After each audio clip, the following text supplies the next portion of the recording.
Falegnameria Giulio Tegon. Da 30 anni nel restauro dei serramenti. Approfitta ora della detrazione fiscale. Qualche disturbo sui rilievi, per il resto il tempo sarà stabile pressoché ovunque sulle nostre regioni. Vediamo il dettaglio. Sul Veneto continua il tempo asciutto con ampio soleggiamento, salvo nubi irregolari diffuse, tuttavia con schiarite prevalenti. Diamo uno sguardo alle temperature. Le massime saranno comprese tra i 19 e i 24 gradi, valori notturni a 10-13 gradi circa.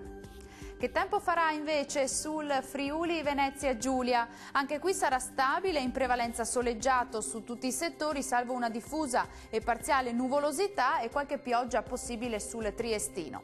Temperature massime tra i 18 e i 21 gradi, minime sui 13 gradi circa. Concludiamo con uno sguardo alla situazione meteorologica del Trentino Alto Adige. Cieli più nuvolosi con locali piogge sui settori alpini di confine, al pomeriggio qualche temporale anche sui rilievi del Trentino.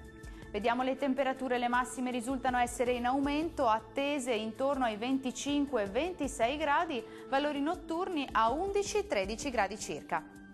Il mare sarà generalmente poco mosso, i venti moderati nord-occidentali, localmente deboli da nord-ovest sul Golfo di Trieste.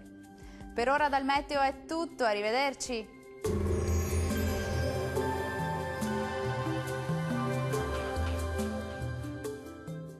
Falegnameria Giulio Tegon.